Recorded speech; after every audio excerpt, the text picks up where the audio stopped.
Bismillahirrahmanirrahim.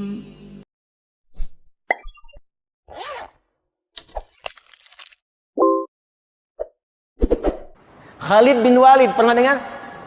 Masuk Islam, belajar bimbingan Quran. Nabi punya sahabat 12.000, 38-nya panglima. Kualitas satunya bisa menaklukkan Persia dan Romawi. Baca tentang sirah Khalid, racun gak tembus. Saya diskusi dengan teman-teman TNI beberapa waktu lalu. Keluarkan, ada bimbingannya. Itu Khalid saat masuk Persia, si Ratu Persia sedang megang racun yang paling kuat. Kata Khalid, apa itu? Ini racun yang paling dahsyat, paling kuat di Persia, nggak ada orang kemudian cicipi kecuali mati. Khalid ketawa, nggak ada kematian kecuali dengan izin Allah Subhanahu Wa Taala. Mana racunnya? Sini. Bismillahirrahmanirrahim. Bismillahirrahmanirrahim. Dengan nama Allah yang kalau disebutkan racun pun apapun nggak akan berpengaruh. Minum sampai habis. Habis. Nggak ada apa-apanya. Dibuang Khalid. Apa komentar ratu itu? Kata orang ini, kalau semua pasukan jenderal-jenderal muslim seperti ini, maka sudah tidak akan ada yang bisa menandingi sedunia ini. Sekarang siapa yang bisa minum begitu? Mana racunnya? Cari orang pintar, banyak. Makanya saya sering katakan khazanah ilmu sekarang itu kan warisan dari masa Islam. Ya, dan kita tidak boleh menyalahkan orang sekarang kalau dia pintar, karena dia belajar. Dia ambil saripatinya, dia praktekkan. Kita tidak mengembalikan ke situ. Silahkan cek penemuan-penemuan sekarang. Itu kalau Anda telusuri, kembali lagi ke masa keemasan itu. Pesawatkah, atomkah, aljabarkah, geometrikah, kembali ke situ. Bahkan sabun yang kita pakai tiap hari, itu penemunya itu dari orang Islam. Ya, bukan orang Islam biasa. Ya, yang terfokus pada pengetahuan, terinspirasi oleh Al-Quran. Saya bisa katakan pada Anda ini sipulan. Ibnu Sina, Al-Kindi, Al-Farabi, Al-Ghazali, Al-Khawarizmi, Al-Battani. Itu semua siapa? Pak, Ibu, tidak banyak orang tahu, silahkan baca sejarahnya. Mereka yang dari kecil usia 7 tahun sudah diminta orang tuanya mengerjakan 2 hal amanat Nabi. 1, sholat. Yang kedua, menghafal Quran. Hafal Quran. Ini ternyata, kalau kita maksimalkan betul petunjuk ini dalam hidup, dari Al-Fatihah sampai dengan An-Nas, ada petunjuk yang membuat kita bisa tenang dan senang. Boleh jadi, maaf, kenikmatan hidup ini belum kita rasakan sempurna karena petunjuknya belum kita hadirkan dan belum kita praktekkan dalam kehidupan. Sekarang, semua itu ada di sini. Tapi kan nggak bisa Pak kemana-mana bawa ini. Ibu mau belanja, petunjuk menawar dalam Al-Quran. Lama. Bapak mau rapat, petunjuk berkah dalam rapat, cari. Kelamaan. Ya. Bagaimana cara yang paling mudah? Lihat seperti Nabi pernah mengajarkan. Lihat seperti Nabi pernah mendidik sahabat-sahabatnya sehingga mereka menjadi mulia seperti di kemudian hari dan jadi khairu ummah. Inilah kesaksian langsung dari sahabat Utsman bin Affan, Ali bin Abi Thalib radhiyallahu taala anhuma ketika menerima informasi dari Nabi. Informasi ini disampaikan ke kita oleh Al-Imam Al-Bukhari ya, lewat kitabnya Sahih Al-Bukhari, Kitabul Jami, nomor hadis 4719. Ya. Al-Imam Al-Bukhari menerima hadis ini dari Hajjaj bin Minhal. Hajjaj bin Minhal menerima dari Syu'bah. Syu'bah menerima dari Alqamah bin Marsad. Alqamah bin Marsad menerima dari Sa'ad bin Ubaidah. Sa'ad bin Ubaidah menerima dari Abu Abdurrahman As-Sulami. Abu Abdurrahman As-Sulami menerima dari Utsman bin Affan dan Ali bin Abi Thalib radhiyallahu taala anhuma dari Nabi sallallahu alaihi wasallam qaal khairukum man ta'allamal Qur'ana wa 'allama. Jika Anda ingin jadi orang baik seperti kalangan orang dulu itu dan ingin tenang dan senang hidupnya, maka sebaik-baiknya Anda ialah orang yang mau belajar Al-Quran dengan serius dan mengamalkan Quran dalam hidupnya itu. Cara paling mudah, maka turunlah keterangan di firman Allah Subhanahu wa taala. Fokus. Alih-alih kita capek. Dan ini tidak salah. Membawa mushaf ke setiap tempat yang suci dan benar. Kenapa tidak kita hafalkan dan tanamkan Quran dalam jiwa kita? Sehingga kita bisa bawa kemanapun dan jadi bimbingan dalam kehidupan kita. Maka turunlah kemudian tawaran di Quran surah ke-54 ayat 17, ayat 22, ayat 32 dan ayat ke-40. Kita masuk pada intinya. Quran surah 54 ayat 17, ayat 22, ayat 32, ayat 40. Walaqad yassarnal Qur'ana lidzikri fahal mim muddakir. Saya baca terjemahannya dengan cukup singkat.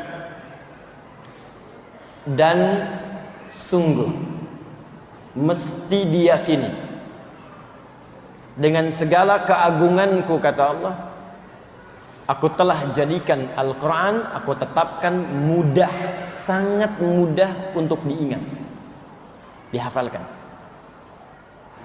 Fahal mim muddakir, maka jika aku sudah jamin itu mudah untuk diingat, dihafalkan, adakah di antara anda yang mau mengingat dan menghafalkannya?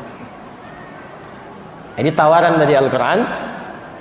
Kata Allah, alih-alih engkau capek, aku mudahkan. Saking mudahnya, aku jamin semua kalangan tanpa batas bisa menghafalkannya. Dan itu sudah terbukti sekarang. Pernah lihat anak kecil hafal Quran? Sekarang bukan cuma anak kecil, saking mudahnya Allah tunjukkan, yang lumpuh otak hafal, yang kata manusia tak bisa melihat hafal. Saya lebih senang menggunakan kosakata yang Allah berikan kenikmatan kepadanya sehingga tak mampu melihat maksiat dalam hidup. Ya, hafal. Yang sepuh hafal. 80 tahun hafal Quran ada, 90 tahun hafal Quran ada. Ya, tanpa batas Bu, Pak. Dia Anda jangan pernah mengatakan begini, susah, faktor U. Bukan usia, usaha. Karena itu Allah jadikan Quran turun itu kurang lebih selama 22 tahun. Kan Nabi usia 40 tahun kan pertama kali menerima. Tambah 20 berapa? 62. Jangan lihat nabinya, di situ ada Abu Bakar, ada Umar, ada Abdullah bin Abi Umi Maktum yang lebih sepuh dari Nabi. Artinya mereka menghafal Quran itu dalam kondisi sudah sepuh, Pak, Bu. Itu kan orang Arab, Ustadz, hafalin KUHP yang bahasa Indonesia. Apa setiap orang Indonesia hafal KUHP? Hafal undang-undang dasar bahkan? Hafal pasal-pasal? Belum tentu. Dia orang Arab pun, gak semua orang Arab bisa hafal Quran, Pak. Gak semua. Dia yang mau sungguh-sungguh bisa hafal. Beo Bekasi bawa ke Mekah, ajarin Al-Fatihah, hafal. Unta Arab diajarin, gak akan bisa. Ya bukan karena gak bisa bicara atau yang lain, ini filsafat bahasa saja. Karena tak mau usaha, gak mungkin. Jadi semua diberi kemudahan. Ini tidak berlaku hukum Arab atau non-Arab. Nggak berlaku. Pernah dengar kisah Abu Jahal hafal Quran? Tidak. Abu Lahab turun surah Al-Lahab. Tapi belum tentu Abu Lahab yang hafal Quran. Belum tentu. Jadi kalau Anda tidak menginginkannya, kalau Anda bahkan bertentangan dengannya, mustahil Anda bisa menghafalkannya. Tapi poinnya, aku jadikan mudah, kata Allah, Quran bisa dihafal dari sejak zaman Nabi sampai tanpa batas. Yang tak melihat ada Abdullah bin Abi Umi Maktum. Yang anak kecil ada Ibnu Abbas, ada Ibnu Omar. Yang anak remaja sampai dewasa pemuda ada Ali bin Abi Thalib. Yang kalangan ke atas dikit ada Utsman bin Affan. Anda pedagang, Anda pengusaha, Anda orang kantoran, Utsman sama. Anda birokrat, Amr bin As sama. Anda punya kedudukan, Muawiyah juga punya. Tapi mereka semua ahli Quran. Bahkan penulis wahyu. Maka saya tanya pada Anda, sesibuk apa Anda? Punya kedudukan sebesar apa? Anda telah menaklukkan apa? Muawiyah itu presiden dulu, hafal Quran, penulis wahyu. Anda telah mimpin apa? Kesibukan apa yang menghambat Anda untuk jadi ahli Quran? Saya usaha, Ustadz, sekaya apa Anda? Abdurrahman bin Auf kapaknya terbuat dari emas.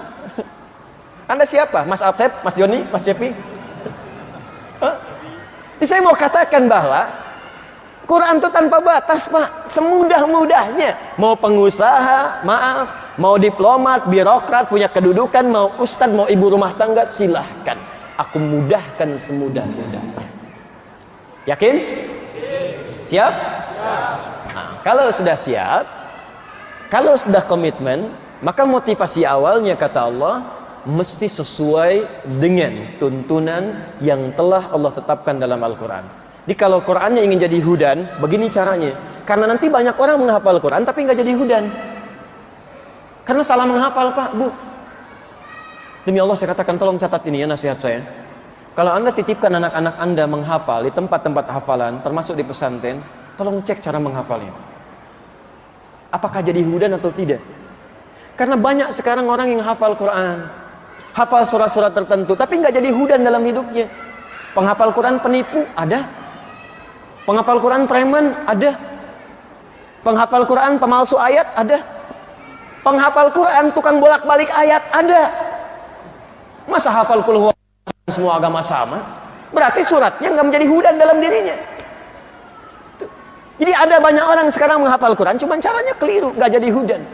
Di penghafal Quran itu Allah tidak melihat berapa juz yang dia hafalkan sampai dia wafat, tapi melihat apakah Quran itu jadi petunjuk dalam hidupnya atau tidak. Ini yang dimaksudkan Quran surah 35 ayat 32.